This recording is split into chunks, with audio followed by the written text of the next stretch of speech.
सुनने से देखने की उत्कंठा उत्पन्न होना, ये पूर्व राग है। और अनुराग का मतलब हो गया कि उससे मिल लिए उसके बाद, है ना। तो जैसे रुक्मणी देवी जी को जब ब्राह्मण ने भगवान के गुणों के बारे में बताया, नारद जी ने भगवान श्री कृष्ण के गुणों के बारे में बताया, तो उनमें भगवान के लिए रुचि उत्पन्न हुई और आसक्ति उत्पन्न हुई, वो पूर्व राग है ना।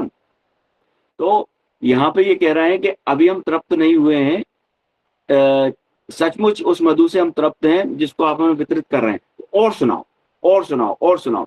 जैसे रामानंद राय से जब चैतन्य महाप्रभु कह रहे हैं कि भाई क्या हमारा उद्देश्य है, आप बताइए, तो वो धर्म अर्थ काम मोक्ष की बात करे, वर्णाश्रम धर्म की बात करे, वो जैसे ही वो शुद्ध भक्ति के बारे में उन्होंने बोलना शुरू किया, तो चैतन्य महाप्रभु बोले और कहे, और कहे, और कहे, आनंद आ रहा है, आप और कहेंगे। अब 13वां देखें, 13वें पे आ जाए, इसी में स्क्रॉल डाउन करते हैं। भगवत भक्त के साथ क्षण भर की संगति के महत्व की तुलना ना तो स्वर्ग प्राप्ति से, ना भौतिक मुक्ति की प्राप्ति से की जा सकती है, तो फिर सांसारिक वरदानों के विषय में क्या कहा जाए, जो भौतिक संपन्नता के रूप में होते हैं और सत्यों और मर्त्यों के लिए हैं। प्रभुपाद जी इसी तात्पर्य में लिखते हैं कि भाई तुलना करने के लिए दो चीजों में कुछ समानता होना चाहिए, लेकिन संस्कृत में ये एक वर्ड आता है इंग्लिश में, जिसे हम बोलते हैं कैटेगोरिकल डिफरेंस, कि अगर कैटेगरी ही डिफरेंट है तो उसमें आप क्या तुलना करेंगे। स्वर्ण है और उसको अगर मिट्टी से तुलना करेंगे तो उसकी तुलना कैसे हो, मतलब किस आधार पे तुलना करें। कुछ तो एक कॉलम खींचते हैं ना, टेबल बनाते हैं कि तुलना का आधार हाइट, वजन या कोई भी चीज, चमक। अब वो कैटेगरिकल डिफरेंस है, कैटेगरी ही अलग है, तो उसकी तुलना रखने के लिए क्या करें, तो तुलयायाम लवेन आपी, पूरी की छोड़ दीजिए, लवेन अपी, एक क्षण भर की भी तुलना किससे नहीं की जा सकती, पूरे स्वर्गम, है ना, जो स्वर्ग है ना, अपनर्भवम, ना अपनर्भवम का मतलब है मोक्ष, अपनर्भवम का मतलब है पुनः ना होना, है ना। पुनः ना होना का मतलब है कि मृत्युलोक में ना आना, मतलब कि मोक्ष का मतलब कि जो ब्रह्मवादियों का मोक्ष है वो, कि भाई आप जो है ब्रह्म ज्योति में स्थित होगा, इस प्रकार से जो मोक्ष की धारणा है निराकार वाली, उसमें भी एक आनंद आता है, लेकिन उससे भी तुलना नहीं की जा सकती। किसकी, सत्संग के एक क्षण की तुलना। क्यों, कारण ये है कि सत्संग का एक क्षण जो है उसका फल क्या है, उसका फल वो है कि वो उस चीज से उस जगह पहुंच सकता है, उनको बांध सकता है जो अजित हैं, उनको जीत सकता है। सत्संग का एक क्षण उनको जीत सकता है जिनको अजित कहा गया है, जिनको अधोक्षज कहा गया है, उनको जीत सकता है। उनको क्या कर सकता है कि अकिंचन वित्तस्य, ये कर सकता है कि वो भगवान उनको अपना धन मानने लगे। इस स्थिति में सत्संग का एक क्षण कर सकता है। भगवान जो कि सबके सभी के कारण हैं, सर्व ऐश्वर्य हैं, सभी के ईश्वर हैं, उनको दास बना सकता है। ये सत्संग का एक क्षण की कीमत है ना। तो इसकी तुलना की नहीं जा सकती। तो भगवान क्या है, भगवान हर चीज में श्रेष्ठ है, भगवान स्वामी में श्रेष्ठ है और भगवान सेवक में भी श्रेष्ठ है। कि भगवान जैसा कोई स्वामी नहीं हो सकता, भगवान जैसा कोई सेवक नहीं हो सकता, हर चीज में भगवान श्रेष्ठ है। भगवान जैसा कोई कृतज्ञ नहीं हो सकता। कि पूतना ने विष मिले हुए स्तन को लेके उसको मारने के लिए आई, तो भगवान क्या देख रहे हैं, भगवान देख रहे हैं कि ये मेरे को दूध पिलाने के लिए आई है, अहो व्यास की हम, है ना। जिसको सुन के सुखदेव गोस्वामी आकर्षित हो गए कि ऐसा भगवान कौन है कि जो कि माता की पदवी दे दे उसको, जो उसको मारने के लिए आई है, और धाम दे दे उनको। बड़े बड़े ऋषि मुनि जिनकी तपस्या करते थकते नहीं है ना, उनकी जगह यहाँ भगवान ने देखा कि मेरे को सेवा करने आई है, सीधी की सीधे सेवा पर्सनल मान के मेरी सेवा करने आई कि मैं कान्हा को दूध पिलाऊं। उसका उद्देश्य क्या है, भगवान उसको, इसलिए भगवान को कहा जाता है अदोषदर्शी। तो सत्संग के क्षण की तुलना नहीं की जा सकती, है ना। इसलिए सत्संग या नाम कीर्तन या भगवान के जितने भी नवदा भक्ति है, उसमें सर्व प्रमुख, सबसे प्रमुख क्या है, संघ है, साधु संघ। क्यों, क्योंकि चैतन्य चैतामृत में जैसे कहते हैं कि सर्व संघ, जो साधु संघ है वो सभी मंगल का मूल है ना, सभी चीजों का मूल है, भक्ति का मूल है। भक्ति प्राप्त पुण्य से प्राप्त नहीं होगी, कितने भी हम दान पुण्य तप तीर्थ वैराग्य, तपस्या कुछ भी कर लें, भक्ति प्राप्त नहीं होगी। क्यों? क्योंकि भक्ति में और ये दान, तप, तपस्या इत्यादि में फिर से वही कैटेगरिकल डिफरेंस है। क्योंकि ये चीज कहाँ तक ले जाती है? ये चीज ज्यादा स्वर्ग तक ले जाएंगी, ज्यादा अपवर्ग तक ले जाएंगी। भौतिक सुख की तो अभी छोड़ ही दीजिए, लेकिन ये चीज कहाँ ले जाएगी? ये तो सब चीजें भौतिक संसार से ऊपर जो आध्यात्मिक जगत है, ब्रह्म ज्योति, उससे भी ऊपर जो बैकुंठ है, और उससे भी ऊपर जो कृष्ण लोक है, उसकी बात हो रही है। तो इसमें कैटेगरिकल डिफरेंस है। इसलिए भक्ति या संग कहाँ पे ले जाया जा सकता? इसलिए संग सबसे महत्वपूर्ण है। अब संग कैसे मिलेगा? जब भगवान कहते हैं कि भाई नाम सबसे महत्वपूर्ण है, हम लोग नाम पे फोकस करते हैं, कलयुग में केवल नाम का ही आधार है, तो नाम क्या करता है? जब हम नाम लेते हैं, भगवान का नाम लेते हैं, तो नाम वो संग दिलाता है। पहले हमने नाम लिया, हरे कृष्ण, राम कृष्ण, माधव, गोविंद, कुछ भी, वो नाम से भगवान आकर्षित हुए। जैसे अजामिल के केस में, इसने मेरा नाम लिया है, अब मैं इसका उद्धार करूंगा, है ना? भगवान आकर्षित हुए। भगवान आकर्षित हुए तो भगवान ने क्या किया? भगवान ने अपने भक्त भेजे। ध्रुव महाराज परेशान है कि विष्णु कहाँ मिलते हैं, विष्णु कहाँ मिलते हैं, नाम लिया, उनके लिए उत्कंठा प्रकट की, तो भगवान ने नारद मुनि को भेजा, और नारद मुनि के माध्यम से फिर से वही नाम लिया। अब भक्ति शुरू हुई। अब भक्ति शुरू हुई कि गुरु के द्वारा जैसे ही उन्होंने नाम ग्रहण किया, भले ही सेम नाम हो, फिर भक्ति शुरू हुई। अब क्या होता है ना, जैसे आप शुरू में पढ़ रहे हैं पहले, तो आप पढ़ लीजिए अच्छे से, फिर स्कूल में दाखिला हो गया, फिर आप क्रमशः सीढ़ी पर चढ़ते जाएंगे। तो इसका मतलब ये नहीं है कि गुरु के बिना जो भक्ति कर रहे हैं उनका कुछ नहीं, नहीं नहीं, आप भक्ति करते जाइए, करते जाइए, करते जाइए, अपने आप ठाकुर जी गुरु की शरण लेंगे। वो गुरु कौन है? गुरु स्वयं साक्षात भगवान है, उसके अतिरिक्त कोई नहीं। क्यों? क्योंकि दिव्य ज्ञान कोई साधारण व्यक्ति दे सकता है क्या? दिव्य ज्ञान दिव्य व्यक्ति दे सकता है। वो दिव्य ज्ञान दिव्य व्यक्ति दे सकता है, और साक्षात भगवान कृष्ण ही गुरु के रूप में प्रकट होते हैं, और वो हमारा मार्गदर्शन करते हैं। अब 14वां श्लोक मैं इसलिए ये बता रहा हूं यहाँ पे, हाँ, इसी उसमें तात्पर्य में, यही एक दो तात्पर्य में सुखदेव गोस्वामी, सूत गोस्वामी जी के लिए प्रभुपाद जी बोलते हैं कि सूत गोस्वामी जी कितने भाग्यशाली हैं, है ना, और कितने दिव्य हैं कि उन्होंने दोनों प्रकार से भक्तों का संग किया। एक तो सुनकर, सुखदेव गोस्वामी से सुनकर, और एक सुनाकर, तो दोनों प्रकार से उन्होंने संग प्राप्त किया। इसलिए प्रभुपाद जी उसी तात्पर्य में लिखते हैं कि व्यक्ति को जो है सुनना चाहिए और फिर उसे वितरित करना चाहिए, तो वो और उन्नति करता है। क्यों? क्योंकि वो ठाकुर जी की सेवा कर रहे हैं ना। जैसा गीता जी में भगवान बोलते हैं क्या, कि जो मेरे इस प्रिय ग्रंथ को भक्तों को वितरित करता है, उससे प्रिय मेरा कोई नहीं है ना। इसी में और आगे जाए तो जब चैतन्य महाप्रभु रथ यात्रा के बाद, जब रथ यात्रा गुंडीचा मंदिर में पहुंच गई है और चैतन्य महाप्रभु बड़े प्रसन्न है, आनंद में है कि अब भगवान वृंदावन में आ गए हैं, तो जगन्नाथ वल्लभ गार्डन में वो लेटे हुए हैं, और उनसे जो है महाराज प्रताप रुद्र मिलने का प्रयास कर रहे हैं कि कैसे मिलें, कैसे मिलें, कैसे मिलें। तो सार्वभौम भट्टाचार्य इत्यादि ने बताया कि आप वैष्णव का भेष बना के जाइए। भगवान भक्तों के प्रति बहुत प्रेमी, बहुत ज्यादा प्रेमी। तिलक देख लिया भगवान ने, कंठी देख ली भगवान ने, तो भगवान ने कुछ नहीं देखा। चैतन्य महाप्रभु पहले मना कर रहे थे, मिलेंगे ही नहीं, और अगर आप ज्यादा कहोगे तो मैं यहाँ से चला जाऊंगा।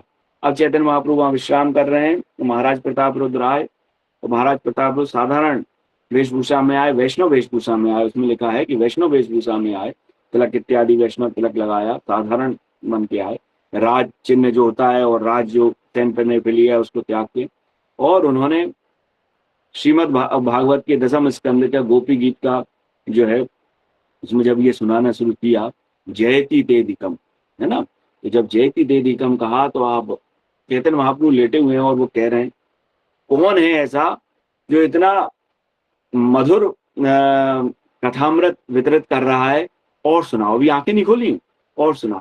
और वो आए, उनकी सेवा करने लगे, और जब 9वें-10वें श्लोक में ये पहुंचे हैं, तव कथामृतम तप्त जीवनम कविभिरीडितम कल्मषापहम। जब ये पहुंचे कि तव कथामृतम तप्त जीवनम, कि जो हृदय में भगवान के विरह में व्याकुल है, तप्त जीवनम, उनको आपकी कथा रूपी अमृत को देने वाला क्या है? भूरिदर जाना है। सबसे बड़ा दानी व्यक्ति वो है जो तप्त जीवों को, जो लोग भौतिक स्थिति में जल रहे हैं, उनको और जो शुद्ध भक्त हैं और भगवान के विरह में व्याकुल हैं, उनको दोनों को, वो जो भगवान की कथाओं के बारे में बता रहा है, वो सबसे बड़ा दानी है। और जब उन्होंने ये कहा, ये वाला श्लोक, चैतन्य महाप्रभु ने तुरंत उनको गले लगा दिया कि तो इस प्रकार जो भगवान की कथाओं का प्रचार प्रसार कर रहे हैं, उनसे बड़ा दानी दुनिया में कोई नहीं। इसलिए प्रभुपाद जी जो है वर्तमान में 1000 सालों में, बल्कि कितने भी साल आप लगा लीजिए, उनसे बड़ा बुरीदा जना जिसको है कि महादानी कोई नहीं है। क्यों? क्योंकि प्रभुपाद जी इस चीज को अमर कर गए, पुस्तकों के माध्यम से, अपने प्रवचनों के माध्यम से। और देखिए कहाँ कहाँ जा रहे हैं, कहाँ कहाँ जा रहे हैं, दूर दूर जा रहे हैं।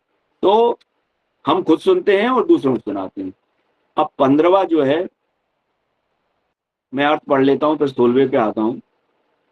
हे सूत गोस्वामी, आप विद्वान हैं, भगवान के शुद्ध भक्त हैं, क्योंकि आपकी सेवा का मुख्य प्रमुख उद्देश्य भगवान है। अतएव कृपया हमें भगवान की लीलाएं कह सुनाएं। बार बार कह रहे हैं, देखिए कितने कह रहे हैं, आप भगवान की लीलाएं कह सुनाएं। अभी जस्ट पहले कहा है कि हम वो अमृत का आस्वादन करके तृप्त हैं। तृप्त का मतलब पूर्ण नहीं, तृप्त का मतलब तृप्ति हो रही है, तृप्ति हो रही है। अब आप हमें और सुनाएं जो समस्त भौतिक विचारधारा से ऊपर हैं, और हम ऐसा संदेश प्राप्त करने के लिए आते हैं। अब हमारा 16वां श्लोक जो है उसको हम लोग अध्ययन करते हैं। स वै महाभागवता परीक्षित एनापवर्गाख्यमदर्भबुद्धिः ज्ञानेन वैयास किस शब्दितेन भेजे खगेन्द्रज पाद मूलम। सवै महाभागवता परीक्षित, वो परीक्षित महाराज निश्चय ही महाभागवत हैं। अवर आख्याम कि मोक्ष, अपवर्ग का मतलब हो गया मोक्ष, जैसे हमने पहले भी पढ़ा होगा। अपवर्ग जो पा फा बा भा मा, ये जो 5 चीजें हैं, पा फा बा भा मा, है ना, उनसे ऊपर है। मृत्यु से, फैन से, परिश्रम से, पाप और परिश्रम, पा फा फाप और फैन। फैन का मतलब हो गया बहुत ज्यादा परिश्रम के बाद जब थकान हो जाती है व्यक्ति, है ना, तो भौतिक जगत में थकता है, पा फा भा, है ना, और फिर भय, और अंत में मृत्यु। इन 5 चीजों से जो चीज ऊपर है अपवर्ग, है ना, उसमें अदर्भ, अदभ्र बुद्धि, स्थिर बुद्धि, ज्ञानेन वैयासिक शब्द तेना, जिनको वैयासिक मतलब कि व्यास देव के पुत्र सुखदेव गोस्वामी जी के शब्दों के माध्यम से ज्ञान प्राप्त हुआ। देखें इसी उसमें पहले दूसरे श्लोक में, इसी अध्याय में परीक्षित महाराज के जन्म को और परीक्षित महाराज के भगवत धाम को जाने को आश्चर्य बताया गया है ना। क्यों बताया गया है कि महाराज परीक्षित जब गर्भ में है तभी भगवान ने दर्शन दे दिए, है ना। उत्तरा जब उन्होंने प्रयास किया अश्वत्थामा ने मारने का, फिर भी उनको भगवत भक्ति ज्ञानेन व्यास के शब्दितेन कैसे प्राप्त हुई। भगवान के महाभागवत हैं, लेकिन यहाँ क्या कह रहे हैं कि हे सूत गोस्वामी, कृपा करके भगवान की उन्हीं कथाओं का वर्णन करें जिन्हें महाराज परीक्षित, जिनकी बुद्धि मोक्ष पर केंद्रित थी, उन भगवान के चरण कमलों को प्राप्त कर सके जो पक्षीराज गरुड़ के आश्रय हैं। इन कथाओं का उच्चारण व्यास पुत्र सुखदेव द्वारा हुआ था। कि व्यास देव के जो पुत्र हैं सुखदेव गोस्वामी, ज्ञानेन व्यासिक शब्दितेन, जब उन्होंने कथाएं सुनाई तब उनको जो है इस प्रकार से मोक्ष प्राप्त हुआ, अपवर्ग प्राप्त हुआ।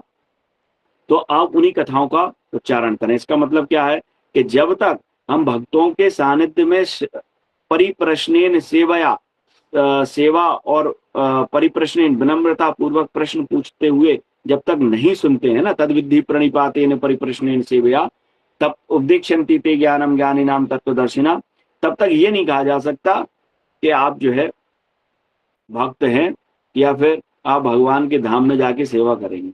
जब तक किसी की शरण ग्रहण नहीं करते तब तक भक्त की परिभाषा ही यही है कि उसने किसी की शरण ग्रहण कर ली, वो दासों का दास है, जैसे चैतन्य महाप्रभु बोलते हैं ना। तो इस प्रकार से हे सूत गोस्वामी, कृपा करके भगवान की उन्हीं कथाओं का वर्णन करें जिन्हें महाराज परीक्षित, जिनकी बुद्धि मोक्ष पर केंद्रित थी, उन भगवान के चरण कमलों को प्राप्त कर सके। उन भगवान के चरण कमल जिनको गरुड़ जी हमेशा धारण करते किए हुए हैं। जो पक्षीराज गरुड़ के आश्रय हैं उन्हीं कथाओं का उच्चारण करें। अब यहाँ पे देखें, पहले तात्पर्य पढ़ लेते हैं और अगर इस चीज पे चर्चा करते हैं कि महाराज परीक्षित जिनकी बुद्धि मोक्ष पर केंद्रित थी, तो मोक्ष जो है भगवत भक्तों के लिए जब उसकी डेफिनेशन आती है, और ज्ञान जब भगवत भक्तों के लिए ज्ञान की डेफिनेशन आती है और मोक्ष की डेफिनेशन आती है, तो विश्वनाथ चक्रवर्ती ठाकुर ये लिखते हैं, ज्ञान का मतलब है भगवान की कथाओं का ज्ञान, भगवान की कथाओं का, भगवान के अवतारों का, भगवान के गुणों का, गुणानाम अगुणस्य, अगुणस्य गुणानाम, है ना, ये अगुण के गुणों का ज्ञान, मतलब कि जिनमें भौतिक गुण नहीं है, उनके जो अनंत गुण है उन गुणों का ज्ञान, ये है ज्ञान। और मोक्ष, मोक्ष का मतलब क्या है कि मोक्ष का मतलब है कि भगवत धाम, ये डेफिनेशन है भक्तों के लिए और इसी का उद्देश्य से भागवत कही गई है। तो यहाँ पे ये ज्ञान नहीं है जो कि साधारण हम सांख्य फिलॉसफी का ज्ञान करते हैं या ज्ञान मार्गों का ज्ञान करते हैं, वो नहीं, भगवत कथाओं का ज्ञान। और मोक्ष का मतलब ये नहीं है कि अपवर्ग हो जाए, है ना, मतलब पापा बाबा माँ से मुक्ति मिल जाए, नहीं, मोक्ष का मतलब है भगवान का धाम, एक बात। दूसरा, अपवर्ग भगवान विष्णु को भी आगे कहा गया है, इसलिए जब कहा गया है कि उन्होंने अपवर्ग प्राप्त किया, तो उसका मतलब ये नहीं है कि उन्होंने जो है अपवर्ग सुख, जिसको हम बोल रहे हैं अपवर्ग, मतलब कि जो स्वर्ग आदि और ऊपर के लोग हैं उनको प्राप्त किया, नहीं, रियल में जो अपवर्ग हैं, है ना, मतलब कि रियल में जो भगवान है, स्वयं नारायण, भगवान विष्णु या भगवान कृष्ण, उनको प्राप्त किया। तो जैसे बैकुंठ जो है शब्द भगवान विष्णु का भी नाम है और भगवान के धाम का भी नाम है, क्योंकि भगवान का धाम और भगवान के नाम, भगवान स्वयं में कोई अंतर नहीं है। इसी प्रकार से अपवर्ग जो शब्द है वो भगवान का एक नाम है, तो उसको प्राप्त किया, मतलब कि भगवान के धाम को प्राप्त किया। और ज्ञान मतलब कि जिन्होंने भगवान की कथाओं को बारंबार श्रवण किया, ऐसे परीक्षित महाराज की कथाओं को और सुनाए और कृष्ण भगवान की कथाओं को सुनाए। तात्पर्य श्रील प्रभुपाद जी के द्वारा, श्रील प्रभुपाद की जय। मोक्ष के मार्गों को लेकर जिज्ञासुओं में कुछ मतभेद हो सकते हैं, मोक्ष की डेफिनेशन को लेकर, उसके मार्गों को लेकर, उसकी मंजिल यानी कि लक्ष्य साधन क्या है, उसका साध्य क्या है, क्या रास्ता अपनाएंगे और कहाँ पहुंचेंगे, इन दोनों में डिफरेंस हो सकता है ना। साधन मतलब कौन सा साधन अपना रहे हैं, साध्य मतलब कहाँ पहुंच रहे हैं, इनको लेके डिफरेंस हो सकता है, कुछ मतभेद हैं। ऐसे दिव्य जिज्ञासु निर्विशेषवादी तथा भगवत भक्त कहलाते हैं। तो दो प्रकार के लोग हैं, निर्विशेषवादी निराकार की तरफ पढ़ रहे हैं, भगवत भक्त जो भगवान को प्राप्त करना चाहते हैं, भगवान की चरण कमल प्राप्त करना चाहते हैं, भगवान की सेवा प्राप्त करना चाहते हैं, भगवान को सेवा करके आनंद में जिनको अनुभव होता है। भगवत भक्त भगवान के दिव्य रूप की पूजा करते हैं, जबकि निर्विशेषवादी चमचमाते तेज या भगवान की शारीरिक किरणों का ध्यान करते हैं, है ना।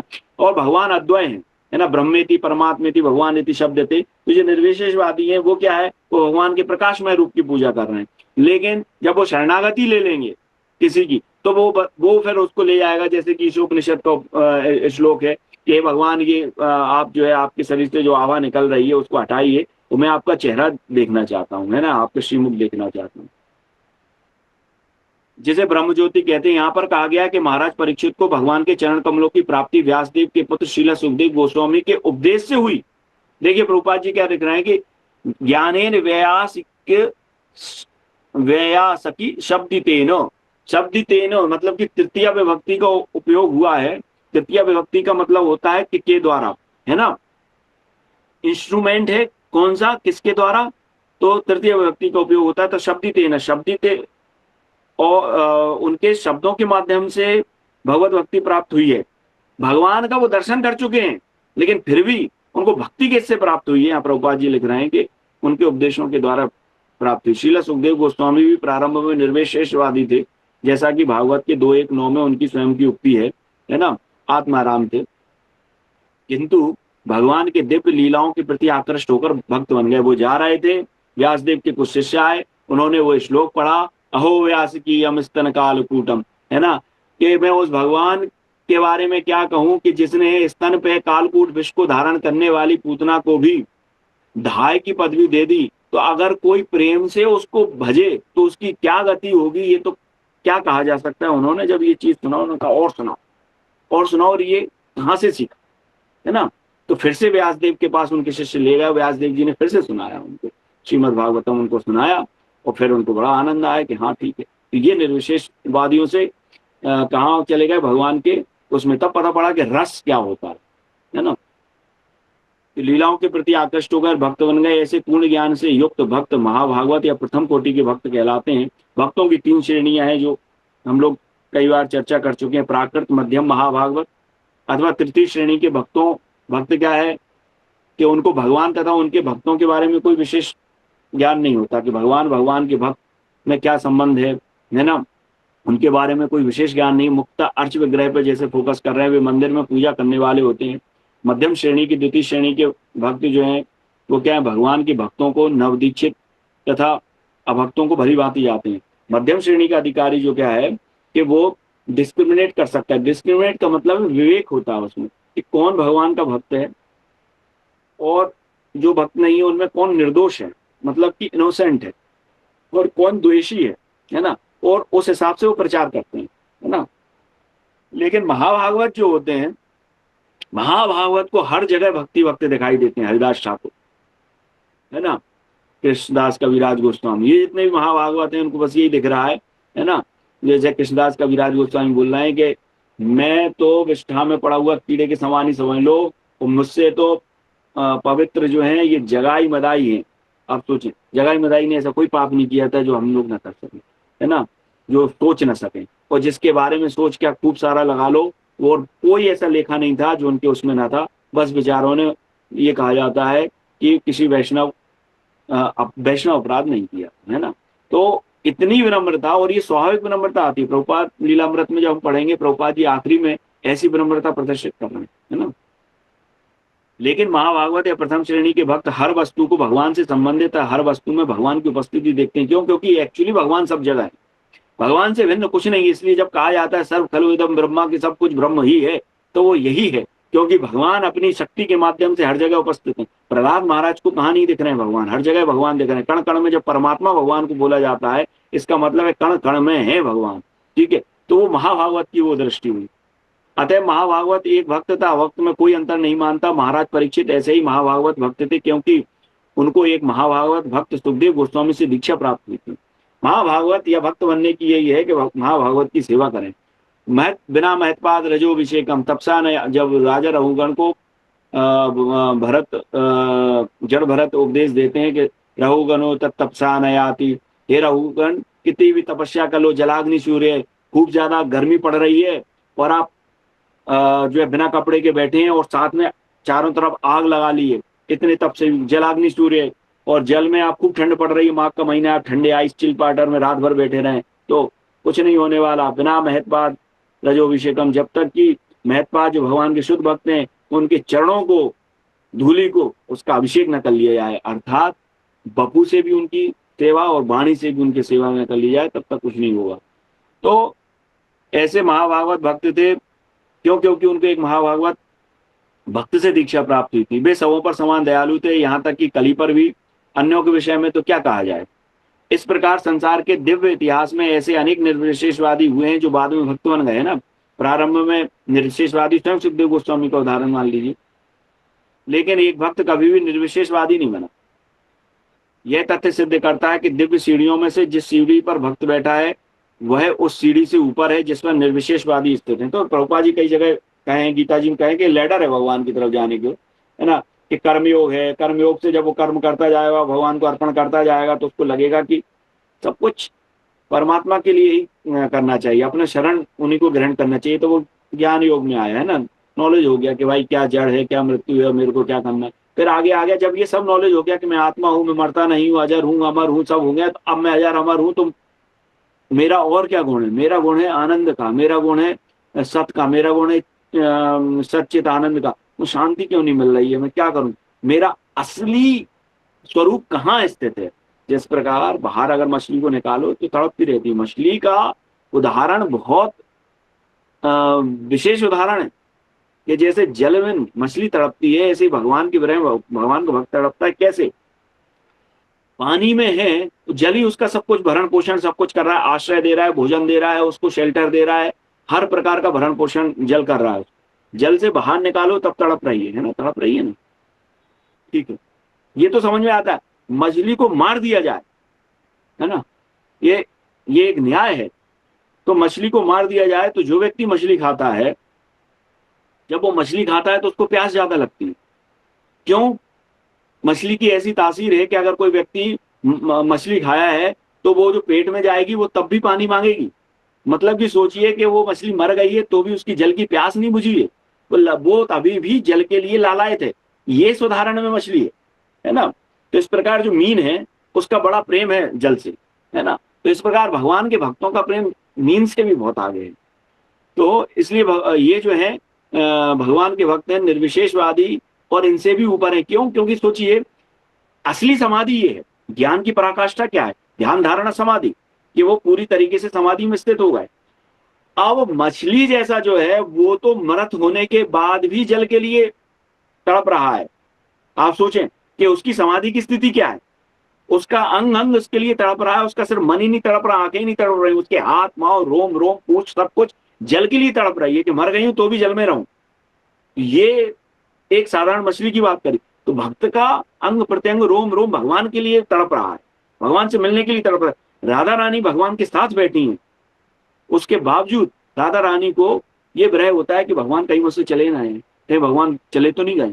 तो उनको एकदम पसीना आने लगा, उनका एकदम शारीरिक वेशभूषा चेंज हो गई। भ्रय में जो व्याकुल स्त्री होती है उस जैसे वो भगवान ने कहा रे, और वो मधु आ गया उनके सामने, तो उन्होंने उसको देख के कहने लगा कृष्ण चलेगा कृष्ण चलेगा। राधा रानी जब कृष्ण बगल में बैठी, ये स्थिति है, तो भगवान ने कहा मैं यहीं बैठा हूं। तो इतना इंटेंस है, उसके बारे में हम समझ नहीं सकते। तो ये असली समाधि है। अतः सुखदेव गोस्वामी द्वारा महाराज हाँ, जैसा कि भक्त ऊपर बैठा है, उस सीढ़ी में ऊपर है जिसमें निर्विशेषवादी है। भगवद गीता 12:5 में भी कहा गया, 12:5 जहां तक है, ये है कि क्लेशो अधिकतर तेषाम अव्यासक्त चेतसाम, है ना। कि जब अर्जुन पूछते हैं, हाँ यही है 12:5, क्लेशो अधिकतर तेषाम अव्यासक्त चेतसाम व्यक्ता ही गतिर दुखम देवद्भिर्व्याप्यते। निर्विशेष ब्रह्म स्वरूप में आसक्त चित्त व्यक्ति को अधिकतर क्लेश ही होता है, क्योंकि देहाभिमानियों के द्वारा अव्यक्त विषय का निष्ठा दुख पूर्वक प्राप्त होती है ना। तो जो निर्विशेषवादी उनको अंततः क्लेश ही हो रहा है। क्लेशो अधिकतर तेषाम, भगवान स्वयं बोल रहे हैं इसमें, बहुत ज्यादा अव्यक्त आसक्त चेतसाम, जो अव्यक्त में आसक्त है उनको बहुत ज्यादा क्लेश है। और यहाँ पे क्या है, पदम पदम आनंदामुदि वर्धनम, यहाँ आनंद बढ़ता जा रहा है, आनंद बढ़ता जा रहा है। कहा गया है कि निराकार की सीढ़ी पर चिपका हुआ व्यक्ति लाभ की अपेक्षा अधिक कष्ट ही भोगता है। अतएव सुखदेव गोस्वामी द्वारा महाराज परीक्षित को प्रदत्त ज्ञान ने उन्हें भगवत भक्ति प्राप्त करने में सहायता पहुंचाई। सिद्धि की अवस्था अपवर्ग या मोक्ष की अवस्था कहलाती है। ये सिद्धि है, ये रियल अपवर्ग है, ये मोक्ष है।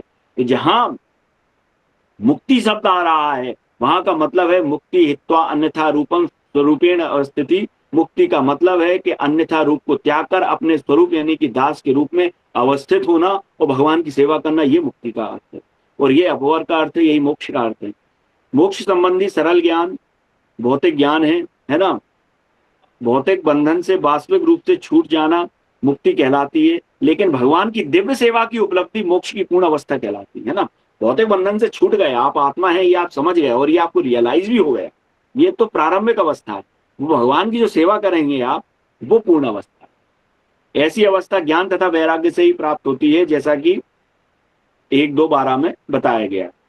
इसके साथ ही 1-2-12 में बताया गया। अब 1-12-2 में एक चीज और बताई गई, उस पर भी हम चर्चा करेंगे। श्रील सुखदेव गोस्वामी द्वारा जिस तरह का पूर्ण ज्ञान प्रदान किया जाता है उससे भगवान की दिव्य सेवा की प्राप्ति होती है। ये लाइन फिर से पढ़ें, देखें। और श्रीला सुखदेव गोस्वामी द्वारा जिस तरह का पूर्ण ज्ञान प्राप्त किया जाता है उससे भगवान की दिव्य सेवा प्राप्त होती है, भगवान की डायरेक्ट पर्सनल सर्विस प्राप्त हो रही। आप सोचें, उस परब्रह्म के पीछे जिसको लोग नेति नेति नेति कह रहे हैं, है ना, ये नहीं है, वो ये नहीं है, वो ये नहीं है। अरे भाई तुम कहते रहो नेति नेति नेति, वही जो है बिल्कुल नेति नेति नेति है, क्योंकि भौतिक गुणों का उनमें अभाव है ना। अगुण है, अगुण, लेकिन अगुण के गुण क्या है, जैसा कि यही पहले आया है कि गुणाना अनंतम गुणानाम अगुणस्य, वो प्राकृतिक गुणों से रहित हैं लेकिन दिव्य गुण उनके अनंत हैं, उनकी डायरेक्ट सेवा कर रहे हैं। तो वो सेवा कैसे प्राप्त होती है? भगवान की दिव्य सेवा से प्राप्त होती। इसी में 1-12-2 में ये प्रश्न पूछा गया है। अब आप तो स्क्रॉल अप नहीं कर पाएंगे, एक इसमें 1-2-12 लिखा है, लेकिन 1-12-2 में देखें, ये विश्वनाथ चक्रवर्ती ठाकुर बोलते हैं कि जो 1-12-2 में प्रश्न पूछा है उसका उत्तर उन्होंने यहां दिया हुआ।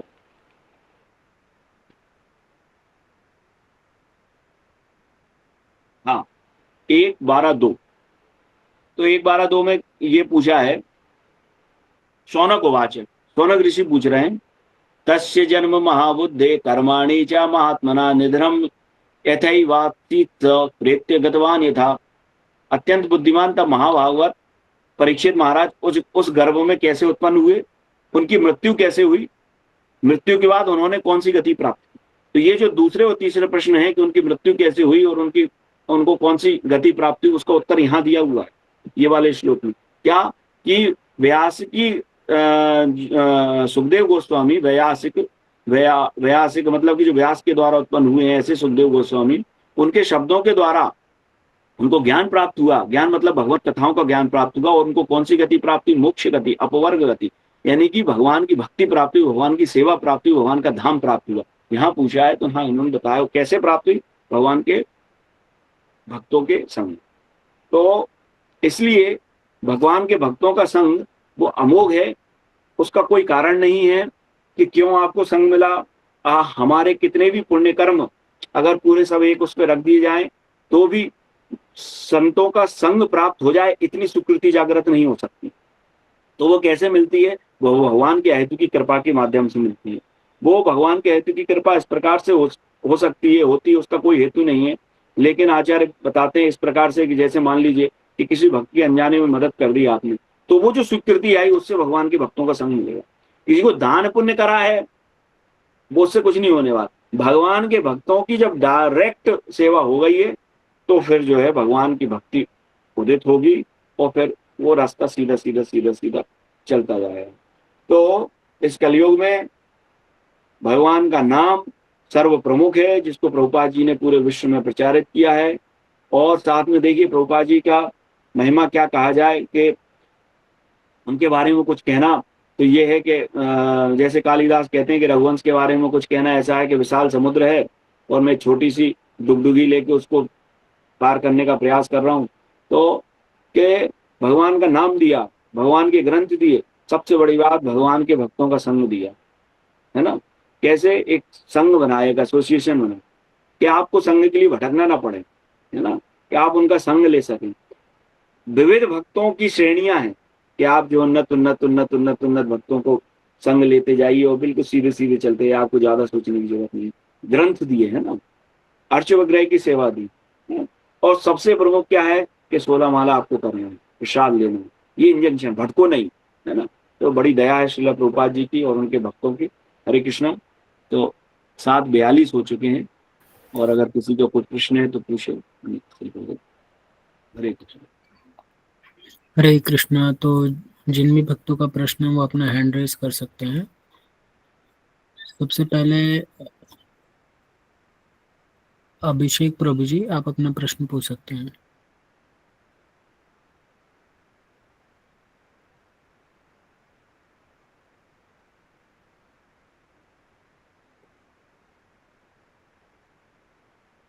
हाँ, अभिषेक प्रभु का नाम लिया है प्रभु जी ने, आप प्रश्न पूछ सकते हैं।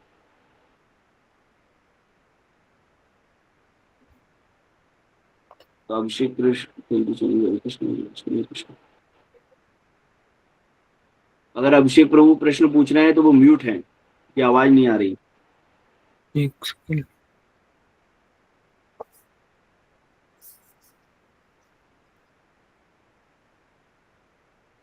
आप अभिषेक प्रभु जी अभी आप प्रश्न पूछ सकते हैं। अब हो गया प्रभु जी। हाँ, दंडवत प्रणाम प्रभु जी। हरे कृष्णा। हरे कृष्ण। प्रभु जी मेरा एक प्रश्न था, जैसे बहुत लोग सतोगुण में रहते हैं तब भी मतलब कुंड में जाते हैं, लेकिन उसके बाद भी फिर जन्म मृत्यु जरा व्याध के चक्कर में फंसना पड़ता है, ऐसा भी है क्या प्रभु जी? फिर से पूछे प्रभु जी, सतोगुण में रहते हैं फिर भी एक बार फिर से पूछे। जैसे सत्वगुण रजोगुण तमोगुण तीन का प्रभाव हम मतलब पड़ता है, हम लोग में है, अभी भी है, ऐसा नहीं है।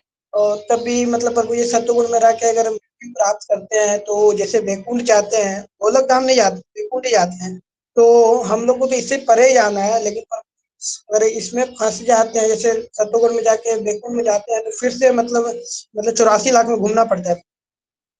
नहीं, भगवान के धाम जो चला जाता है, यद्गत्वा न निवर्तन्ते तद्धाम परमं मम न तद्भासते सूर्यो न शशांको न पावका यद्गत्वा न निवर्तन्ते तद्धाम मम। भगवान के धाम जो चला गया, भगवान का मतलब इसी उसमें आगे आएगा कि श्रीधर गोस्वामी स्पष्ट लिखते हैं कि भगवान शब्द सही में कहलाने वाले मात्र और मात्र भगवान विष्णु या कृष्ण या नारायण है। ये कई चीजें हैं, है ना, उसके अतिरिक्त और कोई भगवान नहीं कहला रहा।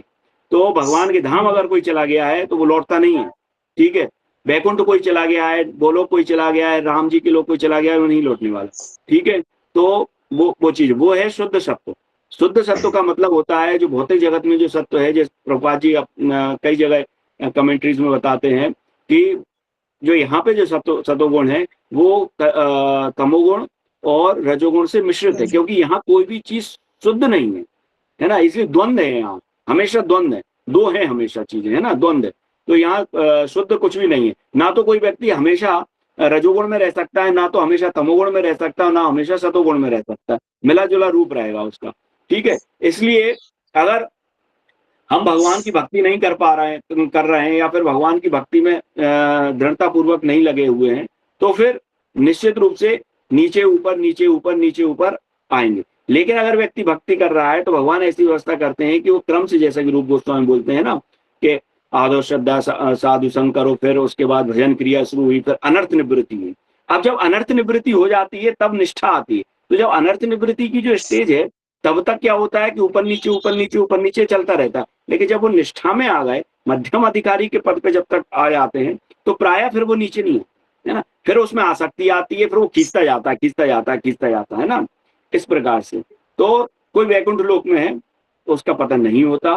कोई अगर निर्विशेषवादी है, वो उसका सतोगुण अलग है, उसका बहुत हाई क्वालिटी का सतोगुण है ना, वो हर जगह जो है जड़ और चेतन देख रहा है, भगवान के मतलब कि दिव्य परमात्मा की अनुभूति कर रहा है वो। लेकिन क्या है कि क्योंकि उसकी स्वरूप उसको नहीं मिला हुआ, स्वरूप का मतलब हो गया है कि जहां आत्मा का जो स्वभाव है आनंद, वो आनंद की उसे प्राप्ति नहीं हो रही, वो खालीपन है। वो खालीपन के कारण वो फिर नीचे आता है ना। जैसा कि उनका भी मिलना इस प्रकार से होता है, जैसे उदाहरण दिया जाता है कि हरा तोता हरे पेड़ पे बैठ गया तो ऊपर से लगता है ये मिल गया, मिला नहीं, वो अलग अलग है ना, उसमें अभी भी आइडेंटिटी अलग अलग है। लेकिन अगर कोई व्यक्ति उस परिवार से जुड़ जाए, वहीं उसका संबंध स्थापित हो जाए, सब कुछ हो जाए, वहीं उसको आनंद आने लगे सब कुछ, और फिर दिव्य आनंद आने लगे, तो उसका पतन नहीं होता, ठीक है। और भगवान कृष्ण भगवान विष्णु, इनमें कोई अंतर नहीं है, ये एक ही है। इसमें तत्व समझना चाहिए हम लोगों को। एक चंद्रमा है, वो अपनी पूर्ण कलाओं के साथ पूर्णिमा को प्रदर्शित हो रहा है, और वही अपनी इच्छा के अनुसार, किसी का प्रभाव नहीं, अपनी इच्छा के अनुसार चतुर्दशी पे थोड़ी कम कलाएं प्रदर्शित कर रहा है, द्वादशी पे थोड़ी कम कलाएं प्रदर्शित कर रहा है, सेम चीज है। तत्व में बिल्कुल भेद नहीं करना चाहिए, ये रूप में भेद है। इसलिए बड़े बड़े आचार्य बोलते हैं कि जो निष्ठा शब्द है, वो आसक्ति जो शब्द है, जो शरणागति शब्द है, जो आपकी निष्ठा है, जो आपका प्रेम है, वो रूपासक्ति का प्रेम है। रूप का मतलब है वही भगवान का, जो कृष्ण का रूप है उसमें आसक्ति, भगवान वही है ना, वो रूप आसक्ति। चतुर्भुज नारायण में गोपियों का प्रेम नहीं, रूप आसक्ति है। दो भुज कृष्ण वृंदावन में जो है उनमें चैतन्य महाप्रभु जगन्नाथ जी के दर्शन कर रहे हैं, वही कृष्ण है, कोई दूसरे कृष्ण नहीं है, वही कृष्ण है। लेकिन फिर भी चैतन्य महाप्रभु कौन सा श्लोक कोट कर रहे हैं कि वही चैत्र महीने की छपास रातें हैं, वही चांदनी रात है ना, वो मेरा प्रीतम जिसने युवावस्था में मेरा हृदय चुला दिया था, वो मेरे सामने है, बोल रहे हैं वही मेरे सामने। लेकिन फिर भी मेरा मन यमुना के पुलिन तट पर ले जाने को करता है, फिर भी मेरा वृंदावन के पुलिन तट पर उसको ले जाने का करता है कि आप वहीं मिलो, तो वो रूपासक्ति प्रभु जी। जी प्रभु जी, और एक प्रश्न, जैसे कि प्रभु जी नाग पंचमी है तो वो सैया पे जैसे लेटे रहते हैं भगवान कृष्ण, भगवान जैसे लेटे रहते हैं, नाग देवता जो होते हैं वो फन से मतलब भगवान मतलब उनके चतुर साया में होते हैं, तो उनका आज जैसे नाग पंचमी तो आज के जैसे हरि नाम तो और मतलब क्या करना चाहिए? देखिए ये आपकी मेरे घर वाले कह रहे थे, जैसे देखिए जैसे ये देखो दूध वगैरह अर्पण करना है ना, और नाग को पूजा करना। देखिए जो आपकी कुल परंपराएं हैं, वो जो कुल परंपराओं के अनुसार जो कार्य चल रहा है उसको चलने दीजिए, है ना, उसको रोके नहीं, है ना उनमें वो दें। हमारे लिए ये है कि देखिए हम अनंत की पूजा करते हैं ना, अनंत जो भगवान विष्णु के वो है ना, और वो अनंत है, बलराम जी ही है स्वयं साक्षात है ना, उनकी पूजा करते हैं। सबसे बड़े नाग वही हैं। अब जो है वो अनंत है, और नाग पंचमी पे हमें कोई विशेष नहीं करना कि हमें नाग को दूध पिलाना है या हमें, और लेकिन अगर आप में से किसी की ऐसी श्रद्धा है, ऐसा रहा है उसका विश्वास कि मैं हर साल ये करता हूँ, तो अगर उसकी अभी भी इसमें रुचि है तो वो कर सकता है। बाकी क्या होता है, धीरे धीरे आगे बढ़ते हैं तो अपने आप ऐसी रुचि घटती जाती है, अपने आप आपकी कोई वो इच्छा खास नहीं होगी। फिर भी इतनी है तो अनंत भगवान जो है उनके प्रति प्रणाम कर सकते हैं। वैसे अनंत चतुर्दशी आती है, उस दिन अनंत भगवान का हम लोग वैसे पूजन करते हैं, इसलिए अलग से नाग देवता की पूजा करने की कोई आवश्यकता नहीं है। लेकिन अगर किसी घर में होती है तो अच्छी बात है, कोई बुराई नहीं है। भगवान जैसे एकला ईश्वर कृष्णा केवल और सब भृत्या, एकमात्र ईश्वर भगवान श्री कृष्ण है, उसके अतिरिक्त कोई नहीं। उनके सेवकों के रूप में किसी का सम्मान किया जाए तो ठीक है, उनको स्वतंत्र ईश्वर मानकर, स्वतंत्र शक्ति मानकर पूजा पद्धति नहीं करनी चाहिए। हुए डाउट्स क्लियर हुए, ठीक है, अच्छा। काफी और बढ़िया किसी का, लगता है। Hare Krishna, thank you thank you. दंडवत अब प्रणाम प्रभु, हरे कृष्ण। दंडवत प्रणाम प्रभु जी, दंडवत प्रणाम। हाँ, अपना प्रश्न पूछे प्रभु जी। पहले किसी का जो लिखित में प्रश्न है तो उसको जरा एक बार बता देंगे। जी प्रभु जी, उनका आंसर प्रभु जी चैट में दे दिया है दूसरे भक्तों ने। तो ठीक है। अब अंजलि माता जी, आप अपना प्रश्न पूछ सकते हैं। हरे कृष्ण प्रभु जी, दंडवत प्रणाम। प्रभु जी, मेरा प्रश्न था कि जैसा आपने बताया कि भक्तों का संग कैसे प्राप्त होता है, तो पुण्य कर्मों की स्वीकृति से। प्रभु जी, यही था ना? नहीं, पुण्य कर्मों की नहीं, पुण्य कर्मों से भगवत संग प्राप्त नहीं होता है। भक्तों की सेवा से ही भक्तों का संग प्राप्त होता है, हरि नाम के माध्यम से ही। पुण्य कर्म सब भौतिक चीजों के लिए हैं। पुण्य कर्म क्या होगा, हमें स्वर्गलोक तक ले जाएंगे, इंद्रलोक का साम्राज्य दे देंगे, है ना, अगले जन्म में बहुत सारी धन संपत्ति दे देंगे। ये पुण्य कर्मों की सीमा है। पुण्य बेचारे क्या कर लेंगे, पुण्यों की इतनी क्षमता थोड़ी ना है कि वो हमको इस भौतिक जगत का जो प्रपंच है, जिसको भगवान ने काल रूपी चक्कर में बांध रखा है, ब्रह्मा जी से लेके सब लोग जो है काल रूपी चक्र में बंधे हुए हैं। काल का सर्प जो है, काल सर्प वो ऐसा है कि सबको बांधे हुए, कोई उससे निकल नहीं सकता। पुण्य कर्मों की कोई ताकत नहीं है। हरिनाम इस जगत में भक्ति विनोद ठाकुर लिखते हैं, केवल और केवल अगर सत्य है तो हरिनाम सत्य है और भक्तों का संग सत्य, बाकी सब क्या है ना। तो जब हम कह रहे हैं कृष्ण, तो जब हमने कृष्ण कहा तो ये पृथ्वी, अग्नि, जल, वायु, आकाश, इनसे बना हुआ कोई चीज नहीं है, भौतिक नहीं है ये।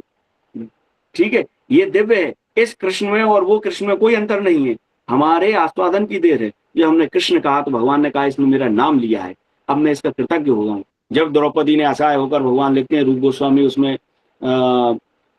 भक्ति रसामृत सिंधु में कहते हैं कि जब द्रौपदी ने असहाय होकर हाथ उठाकर कहा हे गोविंद मेरी रक्षा करो, तो उसी समय में ऋणी हो गया और उसका ऋण में उतार नहीं सकता। मैंने बस आभूषण भी दे दिया उसको, उसकी सम्मान की रक्षा करी, लेकिन मैं आजीवन ऋणी हूँ। भगवान रामचंद्र जी कहते हैं कि जब कोई मेरी शरण में आता है और इस प्रकार से कहता है तब अस्मि गोविंद, हे गोविंद मैं आपका हूँ, तो फिर जो है मैं उसका हमेशा हमेशा के लिए कृतज्ञ रहता हूँ, है ना। इसी प्रकार बानरों से कहते हैं कि तुमने मेरी जो सेवा की है, मुझे तुम जानकी से ज्यादा प्रिय हो और मैं तुम्हारे प्रति उऋण हूँ, है ना। उऋण कभी नहीं हो सकता। तो पुण्य कर्मों की इतनी क्षमता नहीं है। पुण्य कर्म भगवान की प्रसन्नता के लिए करना चाहिए। आप किसी को दान दे रहे हैं, दीजिए। आप किसी को भोजन दे रहे हैं, दीजिए। आप किसी की सहायता कर रहे हैं, बिल्कुल कीजिए। ये सतोगुण में वृद्धि करवाते हैं। ये भगवान की आज्ञा है कि इस प्रकार से दूसरों को मदद करना चाहिए, लेकिन स्वतंत्र इंद्रिय तृप्ति के लिए नहीं कि मैं पुण्य कर्म कर रहा हूँ। क्यों? क्योंकि ताकि मुझे भी मिले, क्योंकि जो देता है वही वो मिलता है। आप भगवान का नाम देंगे, आपको भगवान का नाम मिलेगा। आप सेवा करेंगे, आपको सेवा मिलेगी। आप धन का दान देंगे, आपको धन मिलेगा। आप दूसरों को भगवान देंगे, भगवान आपको मिलेंगे। बाइबल में चीज कहा गया है कि वो भगवान की मर्सी प्राप्त करते हैं जो दूसरों पर दया करते हैं। दया भगवान की वो प्राप्त करते हैं जो दूसरों पर दया करते हैं। तो जो हम दूसरों को देंगे वो हमें मिलेगा। पुण्य कर्म करें। पुण्य कर्म से क्या है, हृदय की जो वो रहता है ना आपका कठोरता, वो दूर होगी। पुण्य कर्मों में सामर्थ्य नहीं। अब वही पुण्य कर्मों को आप भगवत अर्पण कर्म कैसे कर सकते हैं, भक्ति कैसे कर सकते हैं, वो देखें।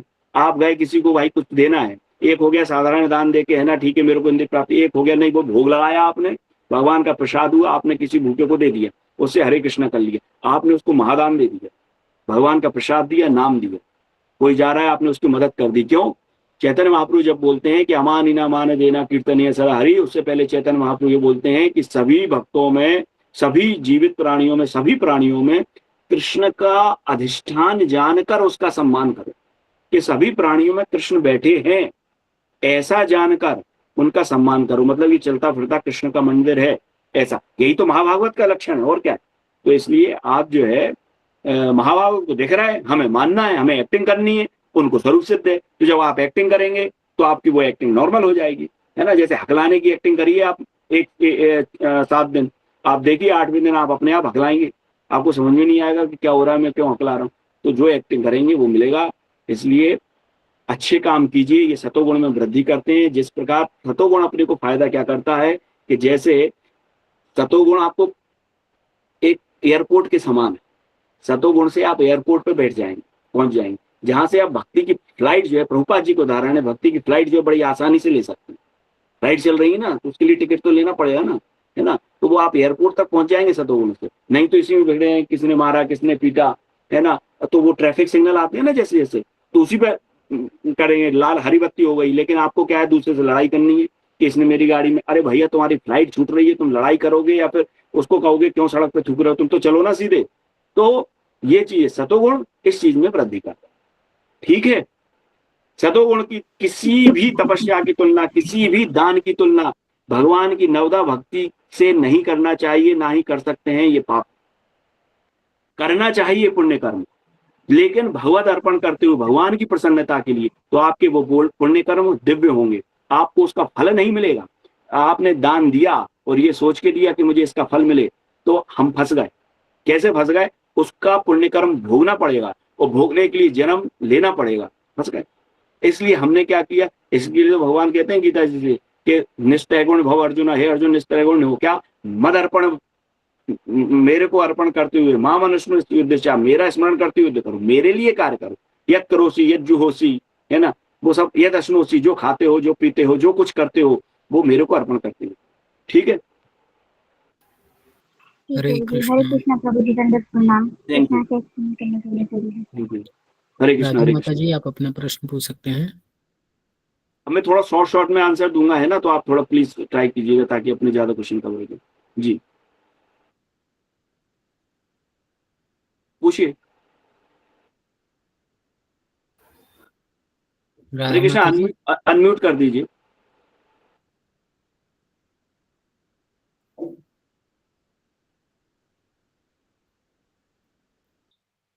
प्रभु हरे जी। कृष्णा प्रभु, हरे कृष्णा प्रभु जी, दंडवत प्रणाम।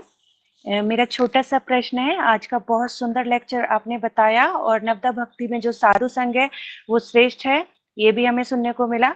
तो मेरा एक प्रश्न है कि भक्त पारस पत्थर के समान होते हैं, वे लोगों को भक्ति में, सेवा में मतलब अच्छे से ला सकते हैं, परंतु देखा जाता है कि कभी कभी भक्त तीव्रता से बढ़ते हैं आगे, लेकिन फिर वो भौतिक जीवन की तरफ फिर से अग्रसर होने लगते हैं। तो ऐसा क्यों होता है प्रभु जी? देखिए, हमको दूसरों के अनुसंधान नहीं करना है कि इसने क्या गलती की होगी जिसके कारण इसका पतन हो गया, ठीक है, या फिर जिसके कारण हमें लग रहा है कि वो नीचे हो गया। ये दोनों चीजों के कारण होता है कि अभी भक्त जैसे मान लीजिए आसक्ति के स्तर पे नहीं पहुंचा है, तो फिर क्या होगा कि उसके जो पुराने कर्म है भाई, उसको भी व्यवस्था भगवान इस प्रकार से बनाते हैं ना, उसके अनुसार लगता है कि वो नीचे आ रहा है ना। एक बात। दूसरी क्या है, कुछ होते हैं दुष्कृति हो, अनर्थ, भक्ति रसामृत सिंधु बिंदु में कृष्णदास कविराज गोस्वामी इसके बारे में वर्णन करते हैं। वो कहते हैं कि अनर्थ कई प्रकार के होगा। एक तो दुष्कृति उत्थ अनर्थ होगा, कुछ बुरे काम पुराने जन्म में किए थे उसके अब फल मिल रहा है, ठीक है। वो एक होता है सुकृति उत्थ अनर्थ, मतलब कि क्या हो गया कि आपके पास अत्याधिक पैसा है, तो उसके ये पैसा क्यों है? पुराने जन्म के फल के कारण। अब उस पैसे के साथ आपके साथ गर्भ भी तो आया, तो ये सुकृति और अनर्थ, इसके कारण मान अभिमान आया आप में, तो उसके कारण आपने किसी का अपमान कर दिया तो थोड़ा नीचे। एक होता है भक्ति उत्थान। भक्ति उत्थान का मतलब हो गया कि भक्ति कर रहे हैं उसके कारण भी कुछ अनर्थ आ रहे हैं। अब वो कैसे आ रहे हैं? हमने ज्यादा किताबें पढ़ ली, खूब सारा पढ़ लिया। अब हमसे किसी ने मेरे सामने किसी ने प्रभु जी से प्रश्न पूछा, प्रभु जी ने वो कुछ उत्तर दिया, और मैंने मन में सोचा अरे यार इसका उत्तर तो इस ग्रंथ में ये लिखा है, इन्होंने गलत उत्तर दिया है। तो मेरे मन में एक धारणा आई, फिर मेरे मन में एक धारणा आई, अब ये स्ट्रॉन्ग बनता गया। तो अब मानिए भक्ति और अनर्थ आ रहा है या नहीं? या फिर मैं एकादशी निर्जला उपवास करता हूँ, ठीक है, ये मेरे मन में भावना है, सामने वाले ने कहा कि मैं फल वगैरह खा लेता हूँ, अब मेरे मन में फिर से धारणा आ गई, और वो वरिष्ठ भक्त है, उसकी स्थिति हम नहीं जान रहे उसकी ठाकुर जी के प्रति क्या सेवा है, क्या भाव है, क्योंकि भगवान खाने पीने से प्रसन्न नहीं होते ना, भगवान का तो एक अलग ही अहेतु की है, कोई हेतु नहीं है कि क्यों प्रसन्न हो रहे हैं। तो फिर ये आया, ये हुआ भक्ति उत्थान। अब इसमें भी और ज्यादा क्या आ गया, वैष्णव अपराध में तब्दील हो गया ये वाला, है ना, कि भाई उसको कह दिया, उसके बारे में किसी से कह दिया, तो फिर क्या हुआ कि भक्ति की गति मंद हो गई, है ना, जो प्रकाश पुंज जल रहा था वो मंद हो गया। तो हम अब फिर वो दोबारा नीचे नीचे नीचे नीचे नीचे नीचे आ सकता है। रामचंद्रपुरी माधवेंद्रपुरी के डायरेक्ट डिसाइपल हैं, ईश्वरपुरी डायरेक्ट डिसाइपल हैं, एक को चैतन्य महाप्रभु स्वयं भगवान गुरु के रूप में स्वीकार कर रहे हैं ईश्वरपुरी को, क्यों, क्योंकि उन्होंने माधवेंद्रपुरी की सेवा करी, और एक आगे जाके मायावादी बन गए, क्यों बन गए, क्योंकि अपने गुरु के प्रति उन्होंने अवज्ञा कर दी, गुरु को ज्ञान देने लगे मृत्यु के समय, कह रहे आप ब्रह्म का भजन करो, ये क्या कृष्ण कृष्ण कह रहे हो, जब समय ऐसा, मतलब सोचिए उसको कहने में भी हमें कितना संकोच हो रहा है, ऐसा कह दी तो ये क्या हो गया, तो बहुत बड़ा अपराध हो गया, है ना। इसलिए ये चीजें होती। अब हमारे लिए क्या कर्तव्य है, हमारे लिए कर्तव्य है कि हमें जो है किसी भी जगह न्यायाधीश के पद पे हमारी नौकरी नहीं लगी हुई है कि आप भक्तों में दोष देख, हम आपके लिए नहीं कह रहे हैं, हम सबके लिए कह रहे हैं, क्योंकि हम चश्मा बहुत जल्दी लगाते हैं, तो इस पर नहीं कह रहे। हमें क्या करना है, हमें माला जपनी है, आगे आगे बढ़ना है। सब लोग अपनी अपनी गति से, अपनी अपनी प्रेरणा से, भगवत प्रेरणा से आगे बढ़ रहे हैं, ठाकुर जी ही उसको आगे ले जाते हैं। इसलिए भक्त जो है या गुरु जो है उसको भगवान का रूप कहा गया है ना। तो कई कारण होता है, गहनो कर्मणो गति भगवान गीता जी बोलते हैं, क्या कारण है भगवान। और फिर भाव के स्तर पे है उसके। अब परीक्षित महाराज के बारे में कोई सोच सकता है कि वो ब्राह्मण के बारे में इतने राजा जिनके बारे में महाभागवत जन्म से पहले कह दिया गया है, वो एक ऋषि के गले में सांप डाल देंगे, कोई नहीं सोच सकता ऐसा हो जाएगा। तो वो भगवान की इच्छा है, वो भगवान की प्रेरणा है, ताकि हम लोगों का लाभ हो सके। कई जगह भगवान की प्रेरणा रहती है, कई जगह पुराने वो रहते हैं, इसलिए हम लोग दूसरे का वो ना करें, अपनी सावधानी रखें। उसका सावधानी में ये है कि हमें छिद्रान्वेषण नहीं करना है, हमें अपने नाम पे फोकस करना है, ठीक है, सेवा भाव में रहना है, ग्रंथ पढ़ते रहना है, भक्तों का करने रहना है, ठीक है। ठीक है, हरे कृष्णा प्रभु जी, बहुत सुंदर आंसर मिला मेरे क्वेश्चन का, धन्यवाद। हरे कृष्ण, धन्यवाद। हाँ प्रभु, जल्दी जल्दी पूछते जाइए, अगर समय है तो। प्रभु जी आपके पास समय है तो हम ले सकते हैं। हाँ मेरे पास समय है जी। दिव्या माता जी आप अपना प्रश्न पूछ सकते हैं। हरे कृष्ण प्रभु जी, दंडवत प्रणाम प्रभु जी, बहुत ही ज्यादा अद्भुत और अप्रतिम लेक्चर प्रभु जी। मेरा प्रश्न है, पहले भी आपने बताया है अपवर्ग के बारे में, आपने बताया था प फ ब भ म, है ना, तो आप उसके थोड़ा सा बता दीजिए, प क्या, प फ ब भ म। मैं उसको रिकॉल करने की कोशिश करता हूँ। पा मतलब परिश्रम, जो प्रभुपाद जी लिखते हैं, है ना, पा मतलब परिश्रम। इस भौतिक जगत में बहुत ज्यादा परिश्रम करना पड़ता है, तभी खाने को मिलता है, बिना परिश्रम के कुछ भी नहीं मिलता, चाहे कोई भी व्यक्ति हो। खाने को, रहने को, संबंध, किसी भी चीज के लिए पा परिश्रम। पा के फा मतलब फैन, और वो परिश्रम करते हुए थकान होती है, इतनी थकान होती है कि मुंह से फैन यानी कि झाग उत्पन्न हो जाता है, मतलब कि चक्कर आते हैं, ये चीज, या फिर थकावट हो जाती है, या व्यक्ति डिस्गस्ट हो जाता है, अरे यार कितना भी करो लेकिन कोई समझता ही नहीं है, इस प्रकार की जो भावना है ना। पा फा फैन, पा फा बा जरा प्रभु जी कोई थोड़ा ढूंढ लेना मेरे को। बा से मेरे को याद नहीं आ रहा। पा फा भा से भय, हमेशा जो है भय लगा रहता है कि कहीं जो है मेरे संबंधी ना छूट जाए, कहीं मेरा प्रमोशन ना रुक जाए, कहीं मेरी सीआर खराब ना हो जाए, कहीं मेरा धन संपत्ति ना रुक जाए, कहीं मेरा वाईफाई कनेक्शन ना कट जाए, कहीं मेरा मोबाइल चोरी ना हो जाए, है ना, कहीं मैंने जवाब दिया है तो उसका जवाब उसको गलत ना लग जाए। आप सोचिए, ये डिफरेंट वेराइटीज ऑफ भय हैं, डिफरेंट वेराइटीज। पा माँ मतलब मृत्यु, और अंत में जो है संसार छोड़ना जाना जाता है। कोई व्यक्ति अगर बा आता है तो थोड़ा टाइप कर दीजिएगा, मुझे भी याद हो जाएगा। बा मतलब याद नहीं आ रहा मेरे को। पा ये 5 चीजें। अब अपवर्ग का हुआ। अब अपवर्ग का मतलब है जहाँ ये 5 चीजें नहीं है, बिना परिश्रम के सब कुछ मिल जाएगा, वो धाम।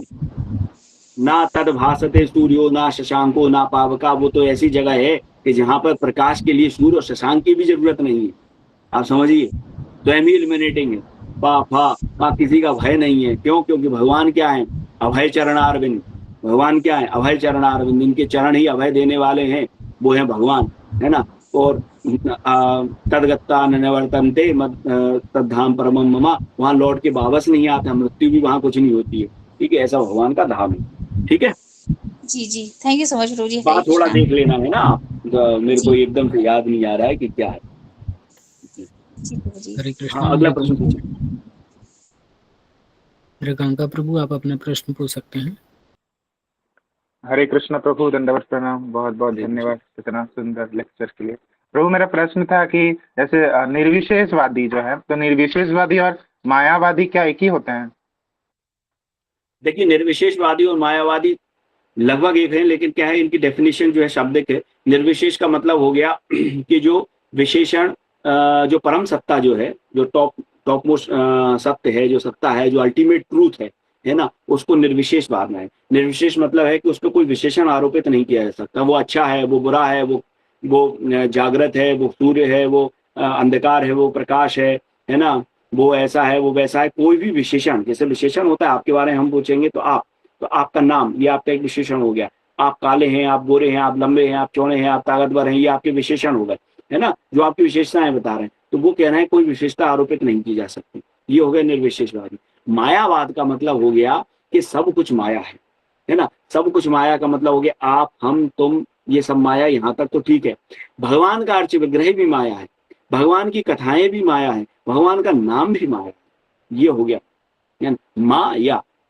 और जो नहीं है, तो माँ मतलब नहीं और या मतलब जो नहीं, वो माया है। तो जो सब कुछ माया है, प्रपंच है, सब कुछ एक्चुअली ब्रह्म है, और हम लोग सिर्फ एक स्वप्न में जी रहे हैं। और जब ये हमारा स्वप्न टूट जाएगा, तो जैसे कि स्वप्न टूटते से ही पूरा का पूरा वो नष्ट हो जाता है, जो हमने किला और निर्माण किया है, वैसे ही हम लोग मुक्त हो जाएंगे। इस प्रकार से ये हो गया मायावादी। निर्विशेष शून्यवादी, पाश्चात्य देशकारणी, श्री प्रभुपाद जी। तो निर्विशेष मायावादी लगभग सेम आ गए।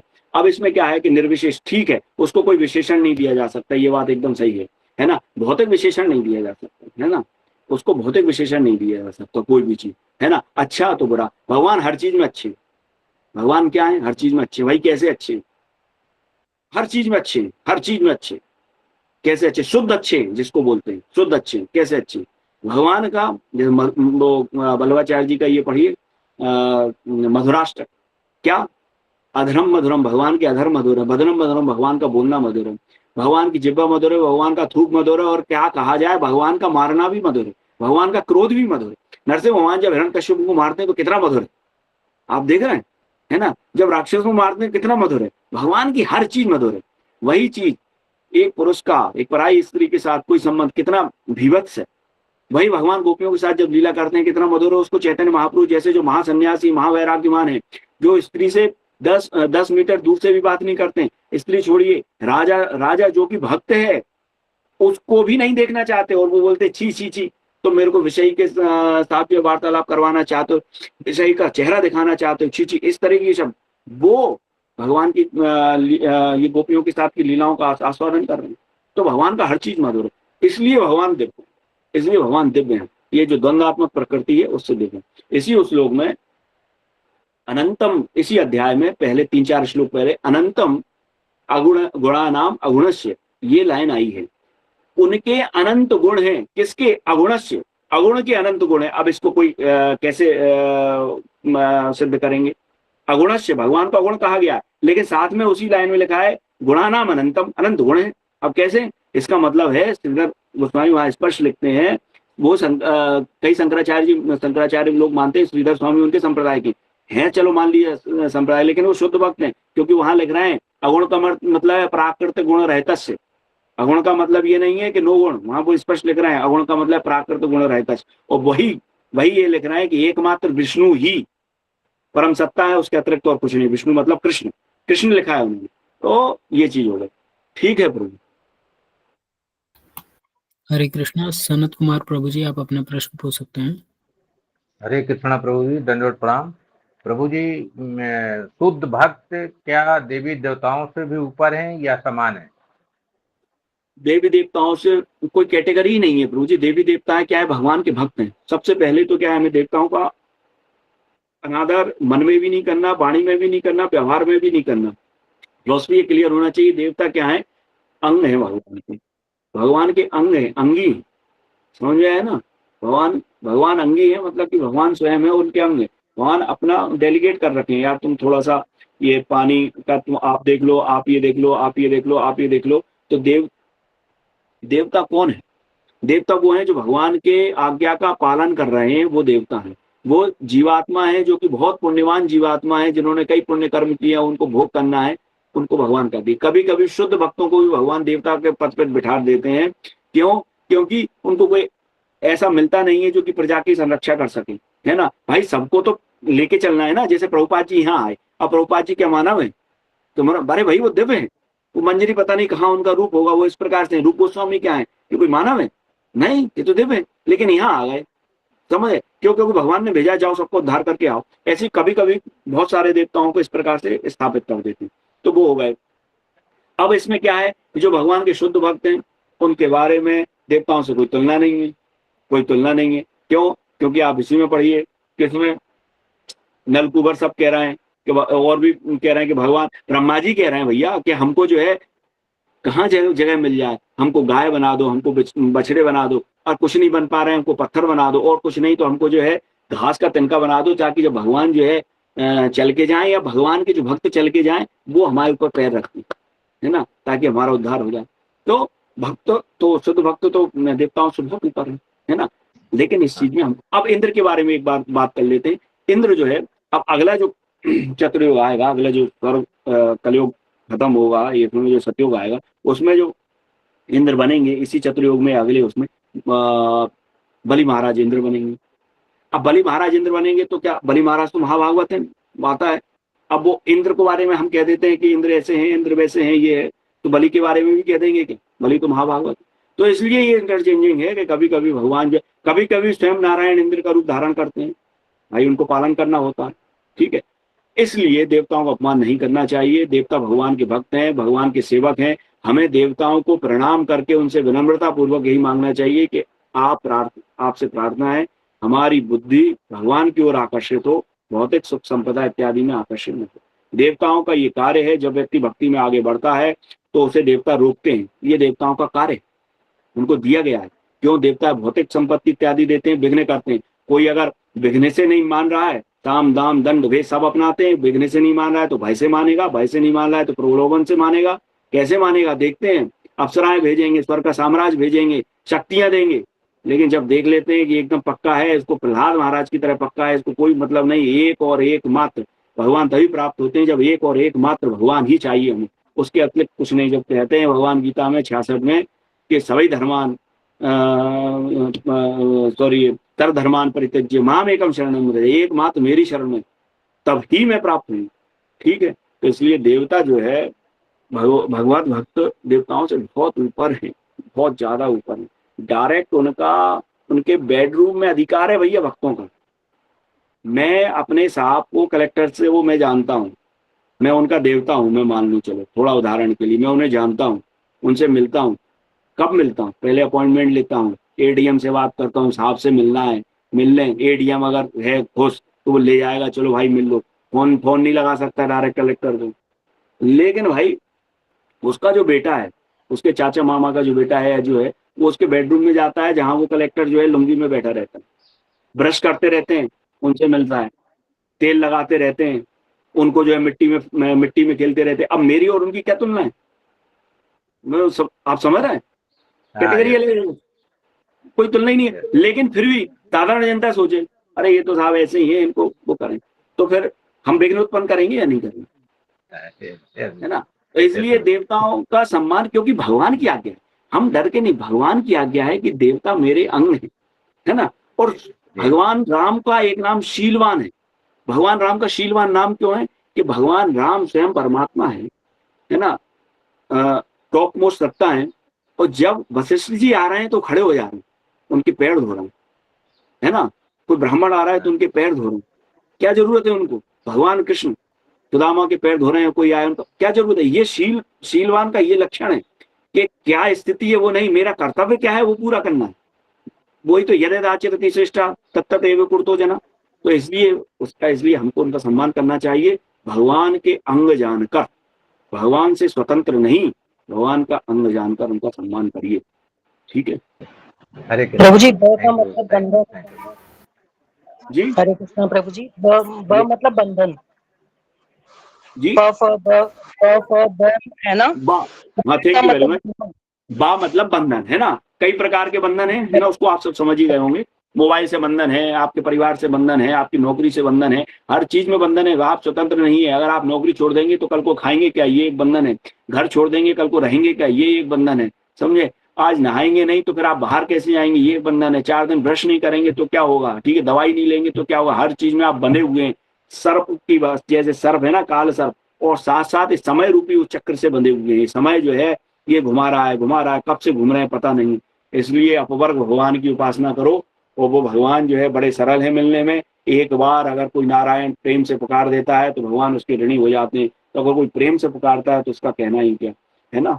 हरे कृष्ण। हरे कृष्णा। बहुत बहुत धन्यवाद प्रभु जी अपना मूल्यवान समय में से समय निकालने के लिए। तो अब समय भी काफी हो चुका है, तो प्रभु जी हम अपना सेशन एंड करते हैं। ठीक है प्रभु, एक बार ये देख लीजिए किसी ने कुछ लिखा हुआ प्रश्न तो नहीं पूछा है।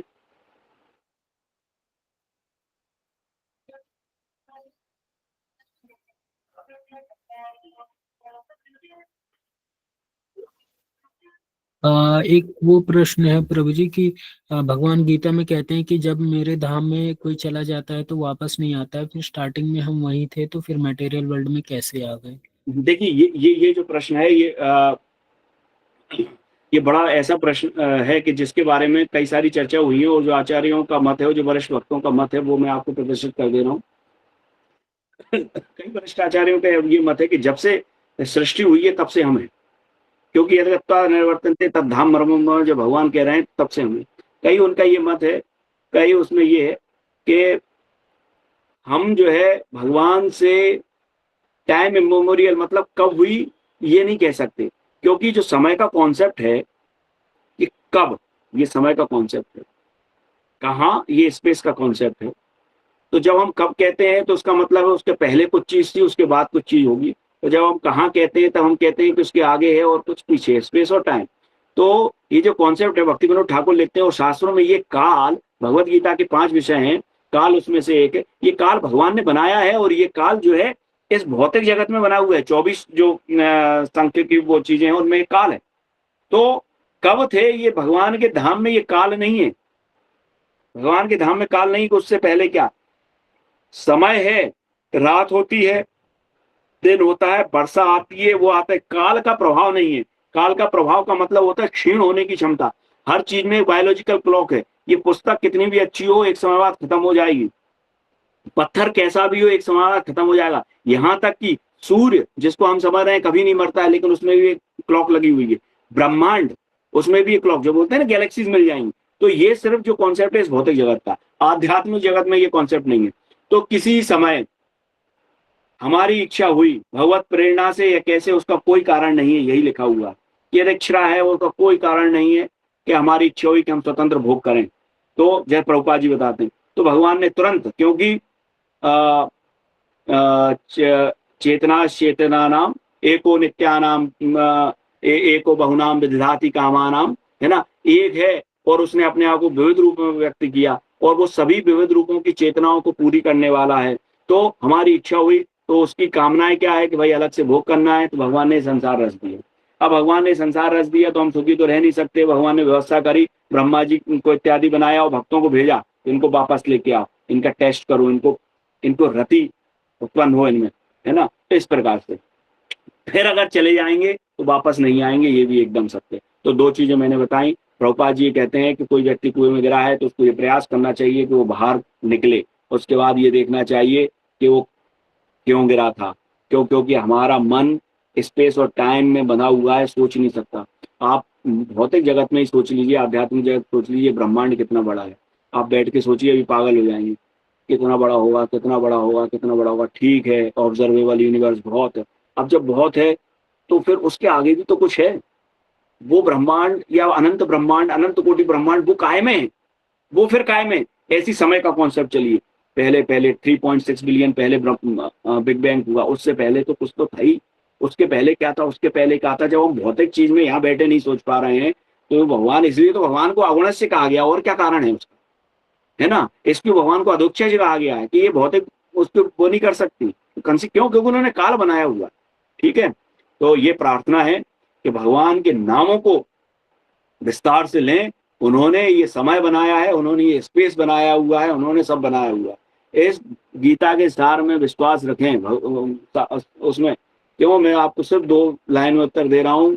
वर्तमान जो फिजिक्स है वो अभी सिर्फ 100 साल पहले ये मानने को तैयार हुआ है कि समय रिलेटिव है, आइंस्टाइन के बाद से। वर्तमान फिजिक्स सिर्फ 100 सालों में ये मानने को तैयार हुआ है कि उसको ये न्यूक्लियर फिजन फ्यूजन के बारे में पता पड़ा कि सूर्य भी खत्म होगा। वर्तमान समय ये सिर्फ ये अभी मानने को तैयार हुआ है कि पहले एक बूंद थी, उसके बाद कुछ बना, फिर ऐसे। हमारे यहाँ भागवत में कम से कम 5000 साल पहले तो हम बता ही रहे हैं, और इनकी माने तो ये 2000 साल पुराने ग्रंथ हैं, उसमें ये लिखा हुआ है समय रिलेटिव है। मुचकुंद के लिए अलग समय चला था, खटवांग के लिए अलग समय चला था, ब्रह्मा जी के लिए अलग समय चला था, एक पल में ब्रह्मा जी आए और वापस आए, है ना। वहां पे भी ये कह रहे हैं कि अलग अलग डायमेंशंस के लोगों के लिए अलग अलग चीजें होती हैं, ये अब मान रहे हैं, समझे। तो दूसरा कि एक बिंदु था, वहां से निकला है, भगवान के रोम से ब्रह्मांड निकल रहे हैं और फिर लय हो रहे हैं। इस यूनिवर्स की एक आयु है, ये वर्तमान फिजिक्स या एस्ट्रोफिजिक्स अभी माना है 80 साल पहले। यूनिवर्स की आयु है, कोई सोच नहीं सकता था आज, और हम आप बहुत आराम से बात कर रहे हैं क्योंकि पढ़ चुके हैं। 100 साल पहले ही कोई किसी कहोगे सूर्य खत्म हो जाएगा तो पागल कहेगा आपको, जबकि शास्त्रों में तो लिखा हुआ है, हम लोग तो मानते हैं। अरे हम कह रहे हैं ब्रह्मा की आयु है, मतलब ब्रह्मांड पूरा खत्म होगा, सूर्य की बात नहीं कर रहे हैं। जहां तक आप देख रहे हैं वो पूरी चीज खत्म होगी, उसकी आयु है नहीं। तो इसलिए शास्त्रों में बात में विश्वास रखिए, है ना, भगवान का नाम लीजिए, है ना। जो भौतिक स्पेस टाइम हम नहीं समझ सकते तो आध्यात्म। इसलिए क्या रेजोल्यूशन है जीबीसी का और आचार्यों का कि किसी समय ऐसी स्थिति हुई कि यहाँ आ गए, अब व्यक्ति को चाहिए कि भगवान का नाम ले, है ना। और भगवान कहते हैं कि यद गत्वा न निवर्तन्ते तद धाम परमम मम, वहां जाके वापस नहीं है, ठीक है। हरे कृष्ण। हरे कृष्णा। तो हम सभी प्रभु जी का धन्यवाद करेंगे बाय लाउडली चैंटिंग हरे कृष्ण महामंत्र। प्रभु जी 1 मिनट रुक जाइए बस। हरे कृष्ण। ये गौरांग गंगा कुमारी जी का हाथ उठा हुआ है, माता जी का, अगर इनका कोई प्रश्न तो। गंगा माता जी, आपका कोई प्रश्न है तो पूछ सकती हैं।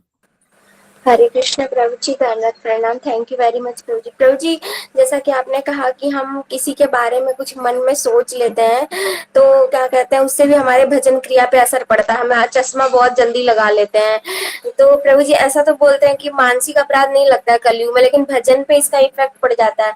बट प्रभु जी हम क्या करें, मन में तो आ ही जाता है, तो इस चीज से मतलब समझ नहीं, तो मन में आ जाएगा, कोई बात नहीं है, एकदम ये चीज स्वीकार करना चाहिए हमको कि हम कोई शुद्ध भक्त नहीं है, हमको भक्ति भी नहीं है, हम प्रयास कर रहे हैं, बिल्कुल मन में आएगा, है ना। यही इसमें कलयुग को क्यों नहीं मारा परीक्षित महाराज ने, इन्हीं श्लोकों में आता है क्या कि उन्होंने देखा कि यहाँ पे अगर कोई व्यक्ति अच्छा संकल्प कर ले कि मैं अच्छा काम करूंगा तो उसका फल मिल जाता है, और कोई व्यक्ति अगर मन से सोचे बुरा तो उसको तो फल नहीं मिलता, बुरा कर भी दे तो भी कभी कभी फल नहीं मिलता। तो ये कलयुग की विशेषता है। इसलिए जो है आप जो है अच्छा सोचिए किसी दूसरे के बारे में, अगर सोच सकते हैं, वरना भगवान के बारे में अपन लोग जो अपना साधना वगैरह है उसके बारे में करिए।